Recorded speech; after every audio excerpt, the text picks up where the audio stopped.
Going back to school, knives, the dark underbelly of influencers' favourite new shopping ad. This is an exclusive from Byline Times, guys. Let's go.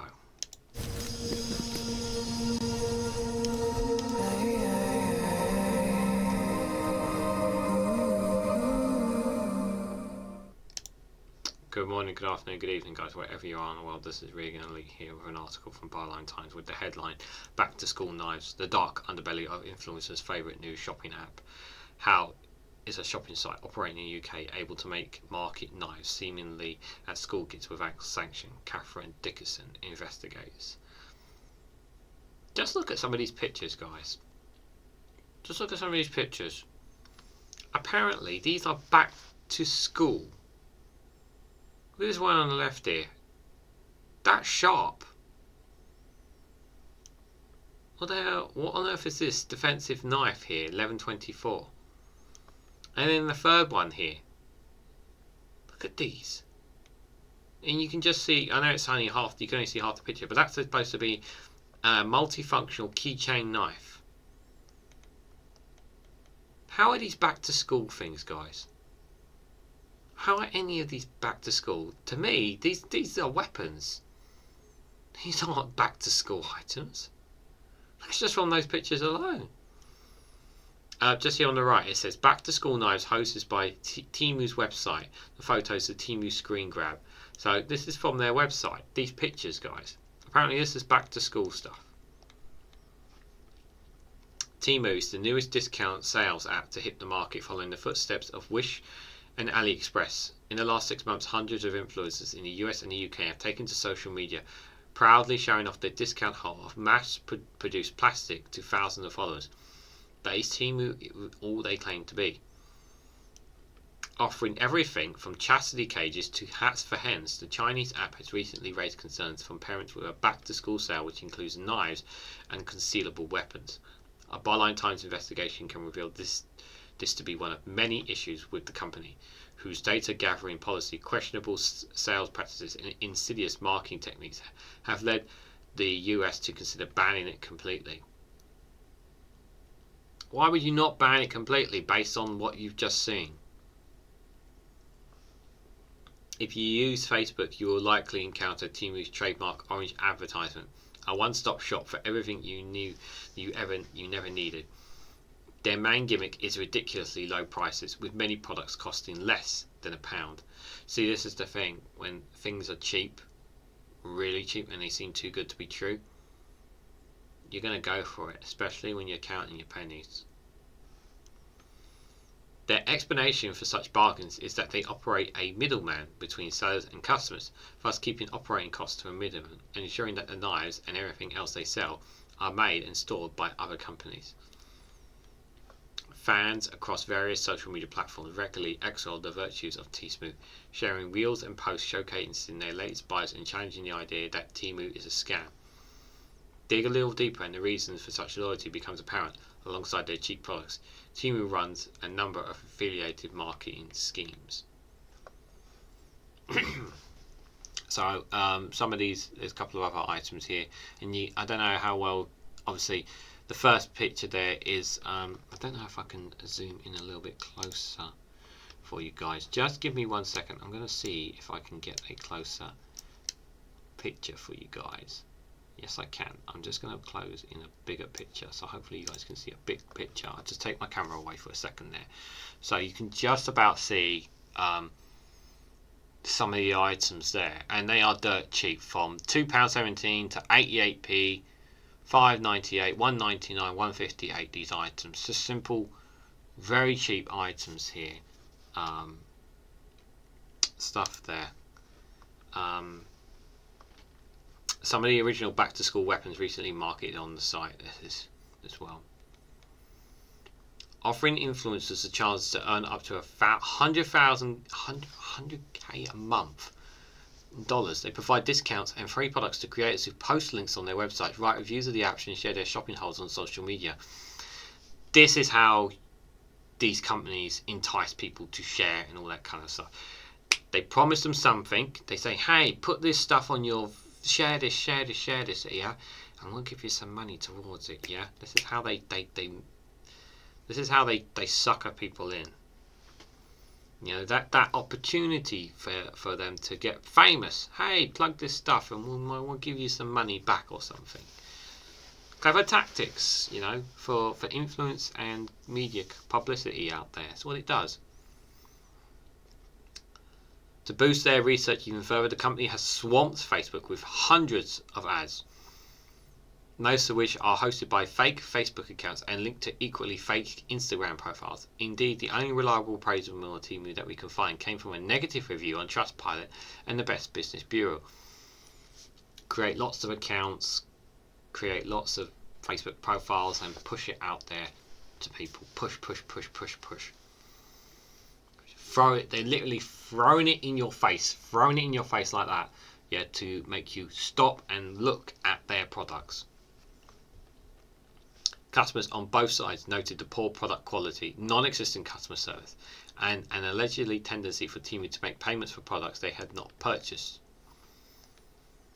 A recent Better Business Bureau complaint also highlighted a realistically looking handgun which the site was selling as part of the back-to-school promotion. A handgun. A representative from Temu responded to this complaint saying, "We are sorry for the inconvenience. We have checked the details you provide and can confirm that our customer service department has emailed you and offered you a resolution and a compensation plan. We will continuously improve our advertisement and avoid further misunderstanding, but hundreds of knives remain on sale as part of the same promotion." Temu terms and conditions state that customers should be 18 years of age to set up an account, but the sign-up process requires no proof. Unlike Amazon, which states that age verification will be required to receive packages containing knives, etc., Temu has no such safeguards, despite numerous reviews noting the poor quality of many Temu products. Videos on YouTube clearly shows how sharp and potentially dangerous these knives can be. We've seen some of the pictures already, but look at them again, guys. Look at them again. Let's go a bit closer. You can see some of these. Look at that second picture there on the top. Second top picture on the left there, guys. Box cutter utility knife. Knife lightweight, £6.48. Look at that sharp. That's sharp. Multi-tool knife with screwdriver. How? I mean, some of these are just absolutely insane. I mean, again, look at this one at the bottom. One-piece metal carving scalpel knife here. £1.18. These are weapons. This is... It's crazy. Absolutely crazy stuff, guys. Patrick Green, CEO of Ben Kudisha Trust, which works to tackle knife crime, told Byline Times that it's totally unacceptable that dangerous knives and other bladed articles are being openly marketed as back-to-school accessories. It is important to remember that knives such as these bring tragedy and heartache to hundreds of families each year. It is against the law to sell knives to anyone under the age of 18, yet this site appears to have insufficient safeguards in place to stop this happening. By openly advertising these knives as school accessories, this unsculptured site is seeking to lure people into breaking the law. He added that irresponsible marketing of knives is a contributing factor in the normalising of carrying knives carrying among young people. These knives should be removed from the website with immediate effect. From data harvesting to alleged human rights abuse. Oh God.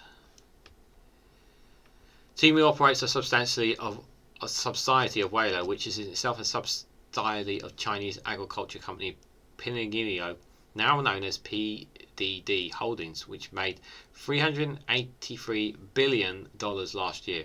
PDD's own sale app was removed from Google Play stores earlier this year when it was revealed that the app was asking for 83 permissions, including access to biometric data, Bluetooth, and other information about users' Wi-Fi networks. Temu asked for far fewer permissions, but it is unclear how these are used or whether they have been sold to third party. Negative customer reviews reveal that orders to Temu have resulted in them being inundated with spam and bombarded with finished emails. Temu responds to all these complaints with the same cut and paste text. Hello, we greatly appreciate your feedback and happy to assist you with questions and concerns you may have. Covered satisfaction is ultimate support, and we are consistently working to improve our quality service. If you have any additional questions or concerns, please message on our temu.com or Temu Live at chat. Best wishes, Temu team. Does anyone actually respond on there? The Temu private policy is equally opaque, requiring users to sign up to the site before they can read it. Having circumvented, I'm sorry for all the noise, guys, for those dotting noises. It seems the Discord's going mad. Apologies. Let me start that again.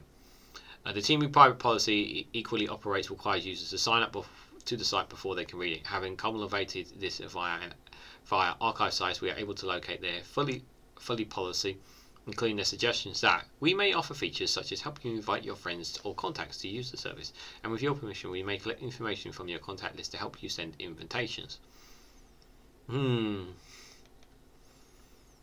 Most of their data collection clauses include the co-ceasal with your permission, but given customer complaints, it seems it does not always work. PDD moved their base of operations from Boston, Massachusetts to Dublin at the end of last year, and since December have set up 4 UK offices, 2 under the Whaleco name. One as Temu Price Down and one as Pinocchio Limited. Their waffle offices operate from a building which also houses the Agricultural Bank of China, whilst the Temu office addresses is a luxury department in South Bank Towers. In contrast to these, the address for Pinocchio Limited leads to a tiny industrial estate in Warrington. Dodgy, guys. Their 80,000 sellers are primarily based in China, but a US Select Committee meeting from last year examines the steps Temu had taken to comply with forced labour laws in relation to products from the Xinjiang area, and noted that there is an extremely high risk that Temu's supply chains are contaminated with forced labour. Excuse me. The report also noted that the company had failed to provide even the faintest of meaningful compliance program. Forced labour, dirt cheap prices, poor quality of products, lack of customer service. This is what you call one of the rest. This is what you call consumer madness. This is just a headache for people. A private members' bill to ban the imports of products made with forced labour in Xinjiang is currently on its second reading in the House of Commons. Get it through, get it done. Clampdown coming. A government spokesperson said the sales of knives to under 18 is completely unacceptable, and we continue to do everything in our power to tackle knife crime. Since 2019, we've removed over 100,000 knives and offensive weapons from our streets, and have recently announced a proposal to ban the sale of possessions of zombie-style knives and machetes. Under the Online Safety Bill, the government will also introduce measures requiring platforms to identify and take down content relating to the sales of offensive weapons and knives to under 18s. A spokesperson for the Advertising Standing Authority told Byline Times that they are not currently investigating the ads. Why not? But while the advertising code doesn't have a specific section on weapons where they can be legally sold or advertised, our rules require advertisers to advertise them responsibly. We understand that certain weapons, including specific types of knives, cannot be legally sold or advertised, and these products should therefore never be advertised. And if we become aware of such examples, such advertisement, we refer them in the relevant law enforcement bodies. However, they call for advertisers to carefully consider how they advertise any type of legally available knife, ensuring that ads are not targeted towards children. Well, they put back to school on it, so it does paint towards targeting children, doesn't it? The context and media placement of ads for products can legally be sold and advertised should always be in line with the CAP code, including ensuring that targeting is appropriate and that ads are socially responsible, and we encourage anyone with concerns about ads to get in touch, the ASA spokesperson said. The Offensive Weapon Act of 2019 includes new measures for knife offences, making it an offence to possess certain offensive weapons in private and stopping knives being sent to a residential address after they are bought online, unless the seller has arrangements in place with the delivery companies to ensure the product would not be delivered to the hands of a person under 18. The government has been consulting on plans to outlaw certain machetes and so-called zombie styles for several weeks. The Constitution closed on the 6th of June 2023, and ministers are expected to respond in due course. Under the Online Safety Bill currently going through Parliament, platforms need to be put in place systems and processes to identify and take down content which is believed to be breaching offences listed in Schedule 7 of the bill. This list includes offences relating to the sale of offensive weapons and the sale of knives to under 18. However, the bill faces uncertain future and has been heavily delayed. Under the bill, Ofcom as a regulator will be required to design codes of practice setting out the steps that companies can take to comply with the safety duties and publish guidance on illegal content judgment. Ofcom will then be able to enforce against social media sites for failing to adjusts systems and processes to remove illegal content, including activities relating to priority offences. Temu did not respond to requests for comments. I wonder why, guys. I mean, it's just, let's just look at these pictures, guys. It's just barbaric. This is absolutely ridiculous. Like, they should be shut down immediately. If everything that Byline Times has reported on here, from these kinds of weapons that are cheap and children can easily access as well, to the fact that, you know, they don't even deal with customer complaints. Like the fact that there was a report about the handgun in the same section of the website. It's insane. And people need to be protected. Children need to be protected from these things. I would hope that the online safety bill does clamp down on this, and the government moves quickly to ensure that this is clamped down on. I really, really do, because this is extremely dangerous and concerning for children and their well-being. I really am concerned about them, but it's also a scam as well for people. People are buying products from them, and they're getting ripped off by the fact that, yes, of course they are dirt cheap. But when people buy something online, or you buy something from a shelf, you expect the product to be at least of a certain standard, and they're not even at a certain standard, guys. And when it comes to getting your refund and that, I bet that's going to be an absolute nightmare. I didn't see anything about how you get your money back and that. I bet that's an absolute nightmare as well. Said they got a live chat there. Well, how often? And he just said in the article they barely respond. How often do they respond to that? Guys, what do you think of this story? Let me know down in the comments below. I just think it's absolutely shocking. But some of you probably won't be surprised by it. But considering it's children could be at risk here, I think it's even more damning. But let me know what you think. Like, share and subscribe. Thank you very much for watching along with me, guys. And I will catch you all very, very soon.